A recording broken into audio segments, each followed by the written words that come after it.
오늘 말씀은 세계 선교의 주역이었던 우리 안디옥 교회가 어떻게 개척이 되고 시작이 되었는지에 대한 과정을 우리에게 말씀해주고 있는 내용이라고 할 수가 있습니다.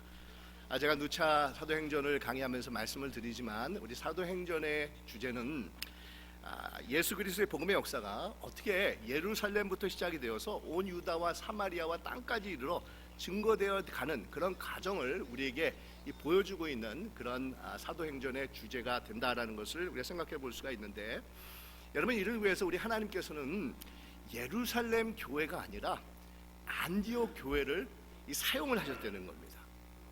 그렇습니다, 여러분. 하나님께서는 그 유명한 예루살렘 교회가 아니라 이 안디옥 교회를 선택하셔서 열방에 하나님의 복음을 전하는 선교의 전초지로 삼으셨다는 겁니다. 여러분, 예루살렘 교회라고 하면 어떤 교회였습니까? 오순절날 성령이 임하면서 역사적으로 처음으로 지상에 하나님의 교회가 세워졌는데 그 교회가 예루살렘 교회지 않습니까? 성령의 놀라운 체험을 정말 목적한, 직접적으로 경험한 그런 교회입니다.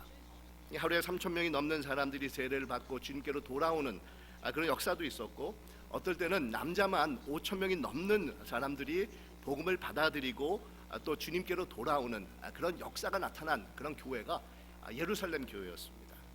뿐만 아니라 자신들의 소유를 주장하지 않고 필요에 따라서 나누어 주며 한 마음으로 열심히 모이게 힘쓰고 집집마다 돌아가면서 떡을 떼고 순전한 마음으로 음식을 먹고 하나님을 찬양하는 그런 공동체가 예루살렘 교회지 않았었습니까? 정말 외적으로는 폭발적인 그런 복음이 성장되는 놀라운 역사가 있었고, 또 내적으로는 이 아름다운 교제가 함께하는 그런 교회가 바로 예루살렘 교회였습니다. 좀처럼 찾아보기 힘든 아주 훌륭한 교회입니다. 많은 그런 우리가 본받아야 되는 그런 장점을 가지고 있었던 교회가 예루살렘 교회였습니다. 하지만 한 가지 아쉬운 점이 있었는데, 예루살렘 교회는 자신들이 지금까지 살아오면서 몸에 익혀온 강한 민족주의적인 그런 사상에서 좀처럼 벗어나지 못하고 있었던 그런 아쉬움을 예루살렘 교회가 가지고 있었습니다. 우리 예수님께서 전해주신 지상 명령에 따라서 복음의 물결이 모든 민족과 열방을 향해서 흘러나가야 되는데, 이 자신들이 가지고 있었던 그 문화라는 경계선, 이 전통이라는 경계선, 관습이라는 경계선, 율법이라는 경계선에 가로막혀가지고 그 복음의 물결이 교회를 통해서 전혀 이방인들에게 전해지지 못하고 있었다는 겁니다. 그러는 와중에 예루살렘 교회에 닥친 이 환난과 핍박을 이루어서 이 교회가 흩어지기 시작을 하지 않습니까? 여러분, 정확하게 사실은 사도행전이며 우리가 교회의 역사를 공부하면서 많은 그런 핍박과 환난이 있었는데, 그 핍박과 환난들이 사실은 상황에 따라서는 어떤 특별한 한 부류의 크리스천들에게만 임할 때도 있었고, 그 핍박을 가한 그런 가해자들이 이렇게 상황이나 시대에 따라서 다를 때가 있었습니다. 근데 정확하게 그때 닥친 핍박은 전통파 유대인으로서 크리스천들이 된 자들을 향한 그런 핍박은 아니었었습니다. 그래서 여러분, 성경을 자세히 보면 베드로와 야고보와 같은 이 유대파 크리스천들은 예루살렘을 떠나지 않고 피신을 하지 않았었습니다. 계속해서 예루살렘에 머물러 있었습니다. 하지만 당시 몰아닥친 핍박은 헬라파 유대인으로서 크리스천이 된 자들에게 아주 몰아닥친 가혹한 그런 핍박과 환난이었다는 겁니다. 이 와중에 헬라파 크리스천 지도자였던 스데반 집사가 순교를 당하지 않습니까? 그래서 많은 헬라파 크리스천들은 예루살렘을 떠나서 이 피신을 하게 됩니다.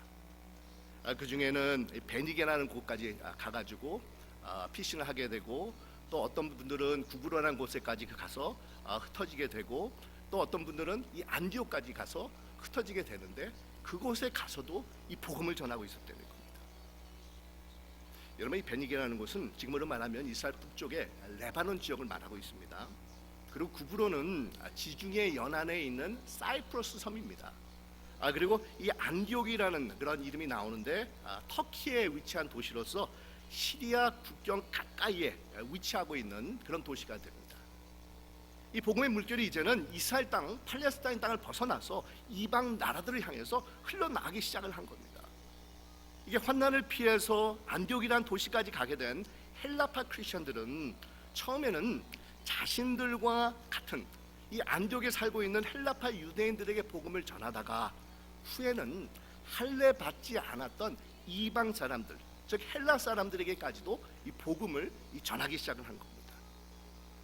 우리가 지난 주일에 살펴본 것처럼 베드로가 이방인이었던 할례 받지 못했던 이 고넬로에게 복음을 전한 이후에 두 번째로 이방인들에게 복음의 짐이 전해지는 그런 놀라운 역사가 나타나게 된 것입니다. 그리고 유대인들만이 아닌 이방인들도 함께 구원의 감격을 누리는 하나님의 교회가 처음으로 이 안디옥이라는 도시에 세워지게 된 겁니다. 여러분, 얼마나 놀라운 역사입니까?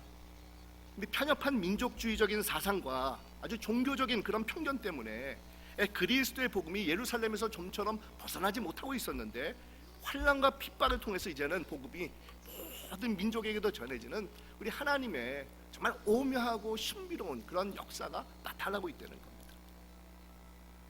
아마 처음에는 이들은 환난을 피해서 예루살렘을 떠나가면서 이해되지 않는 그런 면도 많이 가지고 있었을 겁니다. 왜 자신들이 집이 있고 또 직장이 있는 그런 삶의 터전을 이렇게 피해서 떠나가야 하는가? 왜 예수 그리스도를 믿고 잘 섬기고 있었는데 이런 어려운 환난이 우리에게 닥치고 있는가? 아마 이런 질문들이 끊임없이 이들에게 일어나고 있었을 것입니다. 하지만 이들은 이런 어려운 현실 속에서도 하나님의 뜻을 깨닫고 있습니다. 비록 자신들의 의지와 상관없이 강압적으로 흩어지게 되었지만, 이런 흩어짐 속에서 하나님의 뜻을 깨닫고 복음을 전하고 있었다는 겁니다. 흩어지는 것은 피동적이었지만 그 가운데서 이 자발적으로 두루 다니면서 이 복음을 전하는 역사가 이들을 통해서 나타나게 되었다. 원치 않고 뜻하지 않는 자신들에게 주어지는 그런 환경이었지만, 이들 가운데서 자신들을 향한 하나님의 뜻을 발견하면서 이제는 자발적으로, 아주 능동적으로, 순종적으로 정말 하나님의 뜻을 이루며 나가게 된 것이 되는 겁니다. 복음을 위해서 살아가는 그런 자들이 된 것입니다. 저는 오늘 말씀을 묵상하면서 오늘날 우리에게 닥치는 그런 현실을 생각해 보았는데, 여러분, 우리가 지금 당하고 있는 이런 현실은 어느 누구도 예상하지 못했던 그런 일이지 않습니까? 지난 2달 가량 모든 세상이 정말 셧다운이 돼가지고 잡을 잃고 또 사업도 문을 닫고, 또 어떤 분들은 사랑하는 그런 사람을 이렇게 먼저 떠나 보내고, 또 병원에 있는 그런 안타까운 현실을 우리가 지금 당하고 있습니다. 정말 우리의 의지와 상관없이 갑자기 몰아닥친 그런 초유의 사태입니다. 하지만 이런 가운데서도 우리는 하나님의 뜻을 발견하고 그 뜻을 이루기 위해서 능동적으로 대처해 나가는 그런 자들이 되어야 된다는 겁니다. 여러분, 우리를 향하신 하나님의 뜻이 무엇이겠습니까? 많은 것을 생각해 볼 수가 있겠지만, 모든 자들을 향한 하나님의 뜻은 복음을 위해서 살아가는 것입니다. 이 복음을 전하고 복음에 합당한 삶을 살아가는 것이 시대를 막론하고 문화를 막론하고 모든 믿는 자들을 향한 하나님의 뜻이라고 할 수가 있습니다. 여러분, 우리가 비록 선택하지 않는 상황이라 할지라도, 우리가 피동적으로 이런 상황에 처하게 되었음에도 불구하고 이제는 그런 가운데서도 우리는 능동적으로 우리를 향한 하나님의 뜻을 정말 찾아가는 그런 자들이 되어야 된다는 겁니다. 우리가 이렇게 집에만 이렇게 머물러 있는 시기가 우리가 3월 중순부터 시작이 됐으니까 이제 곧 있으면 이제 2달 가까이 이렇게 다가오는데, 그러다 보니까 아마 많은 분들이 굉장히 답답하고 무료함을 느끼고 계실 것입니다. 그런데 또 한편으로는 우리가 집에만 있다 보니까 이 가족들과 가깝게 지낼 수 있는 아주 좋은 기회가 우리에게 주어지지 않았었습니까? 어떤 분하고 제가 카톡을 하면서 이런 얘기를 했었는데, 코로나 바이러스로 인해서 우리에게 주어지는 축복은 가족 타임입니다. 제가 이런 얘기를 했었습니다. 또 모처럼 자신의 삶을 돌아보면서 성찰해 볼 수 있는 그런 뜻깊은 시간이 우리에게 주어지고 있지 않습니까? 비록 억지로 우리의 의지와 상관없이 우리에게 닥친 현실이지만, 여러분 한번 생각해 보시기 바랍니다. 이런 상황 속에서 내가 복음에 합당한 삶이 과연 무엇일까? 보혜자에게, 우리 자녀들에게, 손주들에게, 아니면 연세 드신 부모님들에게 내가 보여줄 수 있는 복음에 합당한 모습이 과연 무엇인가? 모처럼 주어진 시간에 가족들에게 줄 수 있는 이 복음이 요구하는 삶이 과연 무엇일까? 여러분 한번 깊이 생각해 보시기 바랍니다. 물론 그렇다고 해서 아침마다 성경 읽고 기도하라고 우리 자녀들, 잠자고 있는 자녀들 깨워가지고 막 잔소리하고 또 새벽기도 하자고 우리 자녀들 깨우고 또 그렇게 하라는 것은 여러분 절대로 아닙니다. 여러분 대화를 통해서 서로를 이해하고 좀 더 인내와 사랑으로 대해주고 또 모처럼 이렇게 가족들이 모일 수 있는 시간에 정말 가족들이 좋아하는 음식도 함께 만들어 먹기도 하고 아니면 재밌는 그런 영화도 보는 이 모든 것이 그리스도의 복음이 우리에게 요구하고 있는 합당한 삶이 될 수가 있다는 겁니다. 여러분 이것이 단지 흩어졌던 크리스찬들이 이루어 나갔던 것이라는 겁니다. 단지 핍박을 피해서 어쩔 수 없이 삶의 터전을 떠나야만 했지만 정말 이름도 모르는 평범한 이 크리스찬들은 자신들에게 닥친 그 현실에 완전히 주저앉고 굴복하는 그런 삶을 살아간 것이 아니라 그 가운데서도 믿음과 용기를 가지고 자신들의 인생이 복음에 합당한 삶이 되도록 수고와 노력을 아끼지 않았다라는 겁니다. 여러분 그 결과로 안독이라는 로마 제국에서 5손가락 안에 드는 그런 도시입니다. 그 안디옥이라는 도시에서 그리스도의 교회가 세워지고 그 교회를 통해서 정말 이방인들까지 구원을 받으며 세계 선교의 문이 열리는 놀라운 역사가 나타나게 되었습니다. 여러분 코로나 바이러스로 인해서 우리가 원치 않았습니다. 정말 우리가 의지를 세워서 선택한 것이 아닙니다. 우리에게 닥친 현실입니다. 하지만 이런 현실 속에서 우리가 정말 인내와 사랑을 가지고 자녀들과 좋은 시간을 보낼 때 우리 자녀들이 그것이 기억에 남아가지고 나중에 자라가지고 오래전에 무슨 일이 있어가지고 가족들이 함께 지낼 때 엄마 아빠가 나를 위해서 기도해주고 나에게 따뜻한 그런 격려의 말을 전해준 것이 내 인생에서 큰 도움이 되었습니다 라고 했었을 때 여러분 그들을 통해서 정말 하나님의 나라가 놀랍게 성장하는 역사가 나타날 수 있게 된다는 겁니다. 맞습니다 여러분.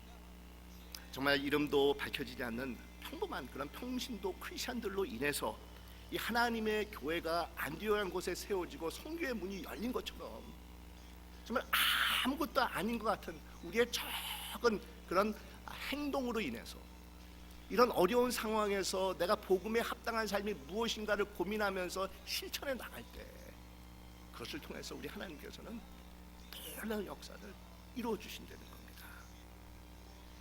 이처럼 안디옥 교회는 이름도 없이 빛도 없이 선택이 아닌 억지로 주어진 상황 속에서 능동적으로 복음에 헌신하는 그런 평신도들로 인해서 세워졌습니다. 교회가 세워졌습니다. 처음으로 이방인들에게 복음이 증거되면서 그들이 교회의 일원이 되는 놀라운 역사가 나타나게 되었던 겁니다. 그런데 이렇게 이름도 밝혀지지 않고 이렇게 능동적으로 이렇게 어려운 상황 속에서 복음에 순종하는 그런 삶을 살아갔을 때 정말 이방인들이 교회 일원이 되는 역사가 나타났는데 그뿐만 아니라 우리가 잘 아는 또한 한 사람이 그 교회의 일원이 되면서 또 복음의 그런 놀라운 문이 더욱더 활짝 열리는 역사가 나타나기 시작을 했는데 이 바나바라고 하는 우리가 잘 아는 그런 인물이 안디옥 교회의 사역자로 참여하게 됩니다. 이 안디옥 교회가 세워졌다는 소식이 들려지게 되자 예루살렘 교회는 이 교회 연합과 일치를 위해서 이 바나바를 파송하게 됩니다. 그러면서 안디옥에 도착한 이 바나바는 오늘 본문 23절에 보면 이 대단한 그런 은혜로운 그런 장면이 우리에게 소개되고 있는데 이 바나바가 안디옥 교회에 도착을 해서 하나님의 은혜를 보고 기뻐하였다라고 이 말씀을 하고 있습니다. 여러분 이 바나바는 사실은 별명입니다. 이 바나바의 본명은 요셉이지 않습니까? 근데 그 바나바라는 그런 별명의 의미는 위로자 아니면 격려자라는 그런 뜻이 담겨져 있는데 이런 별명이 붙여진 것은 아마 바나바가 참 좋은 인심이 좋고 인품이 훌륭한 사람이었을 것이라는 겁니다. 그것과 마찬가지로 정말 그 이름과 정말 그 이름이 의미하는 그런 대로 이 바나바는 안디옥 교회에 도착을 해서 정말 그 교회에 몇 사람이 출석을 하고 있는가, 그 교회 재정 상태가 어떤가, 어떤 사람들이 교회에 모이고 있는가, 이런 것을 본 것이 아니라 이방인이냐 유대인이냐 이런 것을 보고 있는 것이 아니라 이 바나바는 오직 하나님의 은혜를 바라보고 있었다는 겁니다. 하나님의 복음이 모든 자들에게, 할례받지 않는 이방인들에게까지도 전해져 가지고 그들이 성령을 받아서 하나님의 은혜가 그들 가운데 머무는 것을 보면서 바나바는 하나님의 은혜가 그 가운데 있구나, 기쁨과 만족을 체험할 수가 있었다는 겁니다. 여러분, 우리도 이 점을 배워야 되겠는데, 하나님의 은혜를 우리가 바라볼 줄 아는 그런 시선을 우리가 배워야 된다는 겁니다. 언제 어디서나 하나님의 은혜를 바라볼 줄 아는 그런 자들이 되어야 된다는 겁니다. 상대의 외모나 스펙이나 배경을 보는 것은 여러분 지극히 정말 세속적인 그런 시선이 됩니다. 우리 믿는 자들은 무엇보다도 하나님의 은혜를 바라볼 줄 알아야 됩니다. 그 은혜를 발견하고 그 은혜와 연결이 되어야 된다는 겁니다. 그 은혜가 있음을 보면서 함께 기뻐할 수 있는 그런 자들이 되어야 된다는 겁니다. 여러분, 우리 가족들을 바라볼 때도 마찬가지지 않습니까? 우리 5월 가족의 달을 우리가 맞이해서 제가 이 가족에 대한 그런 예를 이렇게 들고 있는데, 여러분 배우자들 바라볼 때 어떤 눈을 가지고 여러분 바라보고 계십니까? 자녀들을 대할 때는 어떤 눈을 바라보고 계십니까? 우리 손주들을 향해서 여러분은 어떤 시선을 가지고 그들을 바라보고 계십니까? 은혜의 눈입니까? 아니면 비판과 정죄의 눈입니까? 믿음과 포용의 눈입니까? 아니면 부정과 억압의 눈입니까? 사랑과 용서의 눈입니까? 아니면 거부와 이 분노의 눈입니까? 종종 부모님들이 이런 말을 아무런 생각 없이 내뱉는 것을 볼 때가 있는데, 쟤는 누구 닮아서 저렇게 칠칠한가? 너는 뭘 해도 안 돼. 너 때문에 정말 내 속이 터진다. 아이고 내 팔자야. 뭐 이런 이야기를 부모님들이 그냥 아무런 생각 없이 내던지는 것을 이게 목격할 때가 있습니다. 근데 여러분, 이런 얼어의 꼴을 먹고 자라는 아이들이 앞으로 성장을 해서 어떤 성격을 가지고 세상에서 살아가겠습니까? 하지만 이에 반해서, 그래 너 잘할 수 있어, 엄마도 참 힘들지만 우리 함께 노력해 보자꾸나, 아빠가 너를 얼마나 사랑하는지 아니? 아빠 너를 위해서 매일같이 기도하고 있단다. 이런 언어의 꼴을 먹고 자란 아이들은 후에 어떻게 성장을 하겠습니까? 여러분, 어떤 꼴을 먹고 자란 자녀들이 훨씬 더 자신감이 넘치고 자신을 사랑할 줄 알며 이웃과 좋은 관계를 유지하는 하나님의 이 자녀가 될 수가 있겠습니까? 사랑하는 여러분, 제가 아까도 말씀을 여러분들에게 드렸지만 이번 코로나 사태로 하나님께서 주시는 귀한 기회를 놓치지 마시기 바랍니다. 가족들을 향해서 더욱더 은혜와 사랑으로 대하시는 여러분들이 되시기를 간절히 바랍니다. 이번 기회에 배우자들과 다시 한번 대화의 물꼬를 트시기를 바랍니다. 정말 어린 자녀들을 더욱더 인내와 오래 참음으로 대어주시기 바랍니다. 우리 성장한 자녀들의 상처난 마음을 어루만져 주시고 관계를 회복하는 그런 기회로 삼으시기를 바랍니다. 우리 연세 드신 부모님들에게는 더욱더 이렇게 전화나 아니면 찾아갈 수 있는 분들은 찾아가셔서 위로의 감사의 마음을 전해주시기를 바랍니다. 그리고 제가 또 한 가지 부탁을 드리고 싶습니다. 여러분, 우리 교육자들에게도 은혜와 경륜의 시선을 가지고 대해주시기를 제가 간곡하게 부탁을 드립니다. 우리 교육자들도 사실은 연약한 인간들이고 불완전한 그런 사람들이기 때문에 실수도 할 때가 있고 역량이 부족할 때도 있습니다. 여러분의 마음에 들지 않는 그런 모습을 가지고 있을 때가 있을 것입니다. 왜 없겠습니까? 하지만 계속해서 편견과 비판과 정죄의 시선으로 바라보시면 어느 누구도 하나님께서 주신 목회적인 역량을 발휘하기가 힘이 듭니다.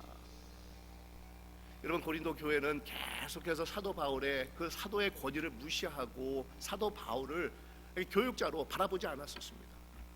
그때 사도 바울이 아주 간곡하게 부탁을 합니다. 정말 자신들을 하나님의 말씀을 받은 그런 자로 여겨주십시오. 그리스도의 일꾼으로 바라봐 주십시오. 우리는 충성을 할 뿐입니다. 맡은 자에게 구할 것은 충성이니 우리가 잘하는가 못하는가 그거를 측정하지 마시고 충성의 마음이 있는지 없는지를 보시고 우리를 대해 주십시오라는 그런 간곡한 부탁을 하고 있다는 겁니다. 여러분, 부족하고 마음에 들지 않는 부분이 있을지라도 넓은 마음을 가지고 은혜의 눈, 격려의 눈, 포용의 눈으로 바라봐 주시고 용납해 주시길 바랍니다. 그렇지 않고서는 아무리 수고와 노력을 한다 할지라도 하나님께서 이루시고자 하는 그런 뜻을 감당할 수가 없다는 겁니다. 우리 교육자들도 여러분의 그런 은혜의 시선이 필요하고 또한 기도가 필요하고 여러분의 격려가 필요하고 협조가 필요합니다. 근데 여러분, 우리 한번 생각해 보십시다. 만약 바나바가 은혜의 눈을 가지고 있지 않았다고 하면은 어떤 일이 벌어졌겠습니까? 그렇다고 하면 안디옥 교회에 머물러 있지도 않았을 것입니다. 이방인들, 할례받지 않는 이방인들이 있는 교회에 어떻게 머물러 있을 수가 있었겠습니까? 하지만 하나님의 은혜의 마음을 가지고 있었기 때문에 이방인 애들에게도 하나님께서 차별 없이 은혜를 베풀어 주시는구나라는 것을 이 바나바가 깨닫고 있었습니다. 근데 만약에 바나바가 이런 은혜의 눈이 없었다고 하면은 안디옥 교회에 머물러 있지도 않았을 것이고, 안디옥 교회에 머물러 있지 않았다고 하면은 사도 바울이라고 하는 하나님의 위대한 사람이 나타나지 못했을 것이라는 겁니다. 사도 바울이 만약에 안디옥 교회에 나오지 않았다고 하면은 우리가 가지고 있는 그런 신약 성경의 절반을 우리가 읽어보지도 못했을 것이고, 여전히 믿음이 아닌 행함으로 구원을 받기 위해서 그냥 무지무지한 고전분투를 하고 있었을 것이라는 겁니다. 안디옥에서 사역을 시작한 바나바는 다소에 있었던 바울을 찾아가가지고 권해서 함께 우리 안디옥 교회에서 사역을 시작을 합니다. 이 당시 바울은 약 10년 동안을 자신의 고향인 다소라는 그런 터키 도시에 이 은둔 생활 같은 그런 삶을 살아가고 있었습니다. 우리가 몇 주 전에는 사도행전에서 사도 바울이 다메섹 도상에서 회심을 하고 크리스천이 된 말씀을 우리 보았기 때문에 9장에 나온 말씀입니다. 바울이 회심을 하고 안디옥 교회에 오기까지 아마 불과 한 몇 개월 정도의 차이밖에 없지 않는가, 기껏해야 한 1년 정도 그런 공백의 기간이 있지 않을까라고 생각을 하기가 쉬운데, 사실 9장에서 사도 바울이 회심을 하고 안디옥 교회로 오기까지는 적어도 13년이라는 긴 세월이 흘렀었습니다. 그 긴 공백 기간이 있었습니다. 바울은 회심을 하고 3년 동안에 아라비아에 갔다가 예루살렘으로 가가지고 믿는 그런 지도자들과 교제를 하려고 했었지만 어느 누구도 선뜻 그에게 다가가는 사람이 없었습니다. 교회를 박해했던 저 바울이라는 사람, 우리가 가까이 하면 안 된다라는 그런 선입관을 가지고 있었기 때문에 어느 누구도, 어떤 크리스천도 이 바울에게 손을 내미는 사람이 없었습니다. 그런데다가 바울을 죽이려고 하는 아주 극성 유대교 신봉자들이 있다는 소식을 듣고 이 바울은 고향인 다소로 가게 됩니다. 그것이 9장 마지막 절에 나옵니다. 바울은 다소에서 10여 년 동안을 지내면서 아마 나름대로 그리스도의 복음을 위해서 최선을 다하는 그런 삶을 살아가지 않았을까, 이런 생각을 하게 되는데, 성경에는 전혀 언급이 없습니다. 어느 누구도 바울에게 관심을 가지고 있지 않았었습니다. 그러니까 바울은 교회를 핍박했던 사람으로서 회심을 하고 그냥 많은 사람들에게 잊혀진 그런 은둔자에 불과했었습니다. 하지만 안디옥 교회에서 사역을 시작한 이 바나바는 다소를 찾아갑니다. 10여 년 동안의 은둔 생활 같은 삶을 살아가고 있었던 사도 바울을 찾아갑니다. 그리고 바울을 설득을 해가지고 안디옥 교회의 사역자로 청빙해 옵니다. 그리고 함께 열심히 다해서 가르치는 사역에 열중을 합니다. 여러분, 이것이 사도 바울이 교회의 전면에 나오는 그런 계기가 되었습니다. 우리가 알고 있는 위대한 하나님의 종 사도 바울이 될 수 있었던 결정적인 순간이었다는 겁니다. 여러분, 어떻게 이것이 가능했겠습니까? 은혜의 사람이 있었기 때문이라는 겁니다. 은혜의 시선을 가지고 바라보는 사람이 있었기 때문이라는 겁니다. 바나바는 은혜의 눈을 가지고 이웃을 바라보고 존중하며 격려하고 세워주는 자였기 때문이라는 겁니다. 만약 이런 바나바가 없었다고 하면은 여러분 오늘날 우리가 알고 있는 사도 바울도 없었을 것입니다. 하지만 바나바는 은혜의 눈, 격려의 눈, 위로의 눈, 포용의 눈을 가지고 있었기 때문에 어느 누구도 거들떠보지 않아서 다소에서 은둔 생활을 하고 있었던 사도 바울을 찾아가가지고 그를 안디옥 교회로 데리고 와서 함께 사역을 시작할 수가 있었던 겁니다. 사랑하는 여러분, 은혜의 눈, 사랑의 눈, 편견이 없는 눈을 가지고 있었기 때문에 정말 이름도 모르는 성도들이 안디옥에서 할례 받지 못한 헬라 사람들에게도 이 복음을 전하고 그들을 교회로 이끌었습니다. 또 바나바 또한 똑같은 시선과 마음을 가지고 있었기 때문에 어느 누구도 거들떠보지 않았던 사도 바울을 초청해서 안디옥 교회에서 함께 사역을 하면서 사도 바울의 정말 진가가 나타나기 시작을 한 겁니다. 이들이 가지고 있었던 은혜의 시선은 여러분 어디서 왔겠습니까? 어떻게 이들이 이런 은혜의 마음을 가지고 있으면서 그 은혜의 시선을 가지고 상대를 바라보면서 존중하면서 격려하면서 세워주는 그런 은혜를 실천하는 삶을 살아갈 수가 있었겠습니까? 다른 것이 아닙니다. 예수 그리스도의 이 복음을 그들의 마음속에 확실하게 받아들이고 깨닫기 때문에 이들은 은혜의 마음을 가지고 그 은혜를 실천하는 삶을 살아갈 수 있을 때입니다.